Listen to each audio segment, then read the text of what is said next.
მოგესალმებით მეგობრებო, თქვენ ახლა იმყოფებით საუბრის სივრცის ეთერში. ესეთ კონტენტს პირველად გთავაზობთ ჩვენს არხზე. ეს იქნება ხმოვანი ტური ბოლნიში. მე ქრისტინე ვარ და დღეს მინდა რომ ერთად ვიმოგზაუროთ ქალაქში, რომელიც ბევრჯერ გაგვიგონია სახელით, მაგრამ იშვიათად მოგვისმენია მისი ისტორია გულით. ესე რომ ვთქვათ, ასე რომ მინდა რომ ჩემთან ერთად იმოგზაუროთ ბოლნიში. მოისმინოთ სხვადასხვა ისტორიები ბოლნისის შესახებ და უფრო უკეთ და ახლოს გაგაცნოთ ეს პატარა ქალაქი. ნელ-ნელა ბოლნისიდან გავდივარ, მანქანაში მარტო ვარ, მაგრამ თქვენც ჩემთან ერთად უნდა წამოხვიდეთ ახლა. ეს გზა ძალიან მოკლეა რუკაზე, მაგრამ ძალიან გრძელი ისტორია აქვს და ჩვენ ვადგავართ ბოლნისის სიონისკენ გზას, რადგან როდესაც ბოლნისზე ვიწყებთ საუბარს, მე ვფიქრობ, რომ ბოლნისის სიონის გარეშე ბოლნისის ისტორიას ვერ მოვყვებით. ბოლნისის ცენტრიდან უკვე გავდივართ. მარცხნივ მინდა გითხრათ რომ არის ძველი სახლები და აქ გეტყვით რომ ეს სახლები ზოგი არის გერმანული არქიტექტურით, ზოგი კიდევ საბჭოთა დროის მძიმე აივნებით, რასაც ვუყურებ ახლა აქ ჩემს გარშემო. ამ ყველაფერზე ცოტა მოგვიანებით კიდევ ვისაუბრებთ უფრო დეტალურად, თუ რატომ არის აქ გერმანული არქიტექტურის კვალი. და მინდა გითხრათ რომ ეს ქალაქი ერთდროულად რამდენიმე ეპოქაში ცხოვრობდა და ამის ასე ვთქვათ კვალი არის სწორედ აი ეს შენობა ნაგებობები. ამაზე ცოტა მოგვიანებით კიდევ ვისაუბრებთ.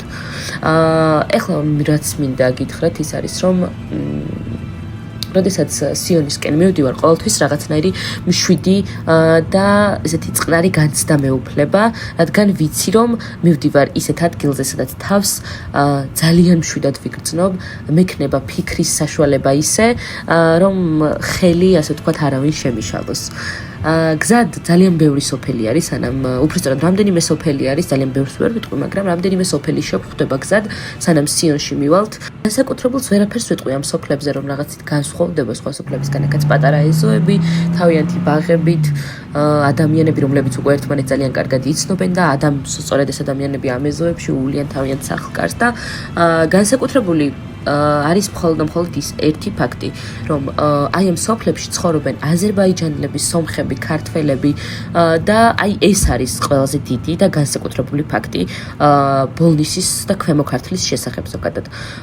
ზოგადად ბოლნისი ყოველთვის მრავალფეროვანი იყო და ამ საკითხზეც გეტყვით რომ ცოდნა მოგვიანებით ვისაუბრებთ, რადგან ვფიქრობ რომ ამაზეც ძალიან ბევრი გვაქვს სასაუბრო და ძალიან საინტერესო სტუმრები გვეყოლება, სტუმარი მეყოლება ერთ-ერთი ახალგაზრდა გოგონა, რომელიც მე ძალიან მიყვარს და ძალიან კარგი მეგობარია ის ჩემი. ძალიან მალე მივალთ უკვე ბოლნისის სიონში, მაგრამ მანამდე მინდა გითხრათ, რომ აი ხშირად მეკითხებიან რა არის ბოლნისში განსაკუთრებული, აი რა არის ბოლნისი, რატომ არის ბოლნისი განსაკუთრებული შენთვის, ხო? და აი ვფიქრობ ახლა ამ გზას, როდესაც გავდივარ, პასუხი ძალიან მარტივი არის. აი ბოლნისი არ ცდილობს შთაბეჭდილებების მოხდენას, არც თავისი გარეგნობით, არც თავისი ასე ვთქვათ რაღაც ისტორიით, ის უბრალოდ თავის თავს გვაჩვენებს, აი როგორიც იყო, როგორიც არის და როგორიც იქნება მომავალში. აი ჩემს მარჯვნივ ახლა ძალიან ლამაზი ველები იშლება და მარცხნივ ძალიან დაბალი ბორცვები არის ესეთი აი ძალიან ლამაზი, აი თვალს რომ ესიამოვნება ნახოს სწორედ ისეთი. ნელ-ნელა ვუახლოვდები სიონის ტაძარს, აქ გზა კიდევ უფრო ვიწროვდება, მინდა გითხრათ. აი მანქანას დავაყენებ და შემდეგ გადავინაცვლებ სიონის ტაძრის ეზოში.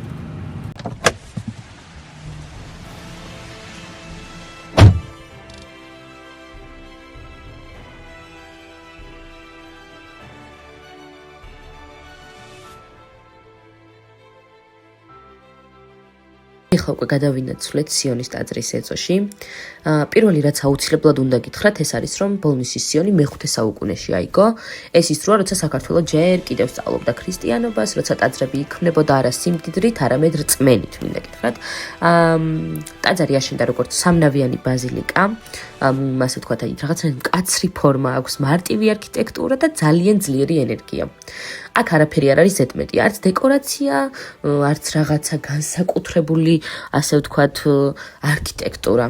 ეს არის ტაძარი, რომელიც არ ცდილობს, ასე ვთქვათ, გარეგნობით მოგხიბლოს, ჩემი აზრით. ბოლნისის სიონის ყველაზე დიდი საგანძური მე ვფიქრობ, რომ არის მის კედლებზე. და მის კედლებში არის ეს ძალიან დიდი ისტორია და ძალიან ბევრი სიძველე. აქ ამოკვეთილია ერთ-ერთი უძველესი ქართული წარწერა, რომელიც მე-5 საუკუნით თარიღდება და ჩემი აზრით ეს წარწერა მხოლოდ ლოცვა არ არის. ეს არის აი ისტორიული დოკუმენტი და ეს ამტკიცებს, რომ ქართულ ენას უკვე ჰქონდა ადგილი როგორც რელიგიაში, სახელმწიფოში და ანუ პირდაპირ გაგებით რომ გავიგოთ ქვის მეხსიერებაშიც კი. როდესაც აქ მოვდივარ, სიონში მე მახსოვს პირველად, როდესაც სიონში მოვედით, ვიყავი პირველ კლასში, მე სასულიერო გიმნაზია დავამთავრე ბოლნისში და ყველა ერთად წამოგვიყვანეს ტაძარში. ვერ გეტყვით ჩემი პირველი კლასის ახლა შთაბეჭდილებას როგორი იყო მაშინ, მაგრამ როდესაც დღეს სიონის ტაძრის ეზოში შემოვაბიჯებ ხოლმე, სულ სხვა ემოციას ბადებს ეს ყველაფერი ჩემში. თავს ძალიან მშვიდად გვგრძნობ როგორც გითხარით და მინდა ვთქვა რომ ბოლნისის სიონი არის ერთ-ერთი განსაკუთრებული ადგილი ჩემს საყვარელ ადგილებს შორის. აქ როდესაც მოვდივარ, ყველანი აქაური მამებიც, დედებიც ძალიან თბილად გვხვდებიან, დაგეხმარებიან, მოგიყვებიან ყველანაირ ისტორიას. სიონი ყოველთვის ადამიანებისთვის არსებობდა, მე ესე ვფიქრობ. აქ მოდიოდნენ ლოცვისთვის, რა ვიცი, გზად შეიძლება შესვენებისთვისაც, მაგრამ ზოგჯერ უბრალოდ სიჩუმისთვის და აი, სწორედ ამ სიჩუმეს გულისხმობდი, როდესაც გეუბნებით, რომ როდესაც გითხარით, რომ უბრალოდ როდესაც აქ მოვდივარ, სულ სხვა ემოციებს ბადებს ეს ადგილი ჩემთვის დღეს. დღესაც ხო რა თქმა უნდა ასეა. აქ მოდიან ადგილობრივები, სტუმრები, მოგზაურები, სკოლიდან ექსკურსიები და რა ვიცი, ანუ ძალიან ბევრი და ხშირი სტუმარი ყავს ბოლნისის სიონს. ბოლნისის სიონი არ გვიყვება ისტორიას ესე ხმამაღლა და არ გუგუნებს, ასე ვთქვათ.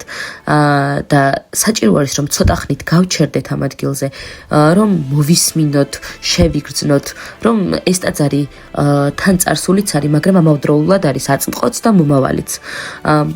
ის დღემდე იარსებებს მუდამ. და ასე ვთქვათ, მისი კვალი არასდროს წაიშლება ქვემო ქართლის, პირველ რიგში ქვემო ქართლის ისტორიიდან და შემდეგ რა თქმა უნდა მთელი საქართველოს ისტორიიდან. ძალიან დიდი მადლობა იმისთვის, რომ მისმენდით, იყავით ჩემი მსმენელი. იმედი მაქვს, რომ ეს ახალი ფორმატი მოგეწონათ, რადგანაც კიდევ რამდენიმე ნაწილი იქნება ბოლნისის ხმოვანი ტურის და ვეცდები, რომ აი ესე ხმებით მოგიყვეთ ბოლნისის შესახებ, დაგათვალიერებინოთ ხმებით ბოლნისი. და ვნახოთ, რამდენად საინტერესო იქნება ეს ყველაფერი თქვენთვის. ძალიან დიდი მადლობა კიდევ ერთხელ და გემშვიდობებით შემდეგ ეპიზოდამდე.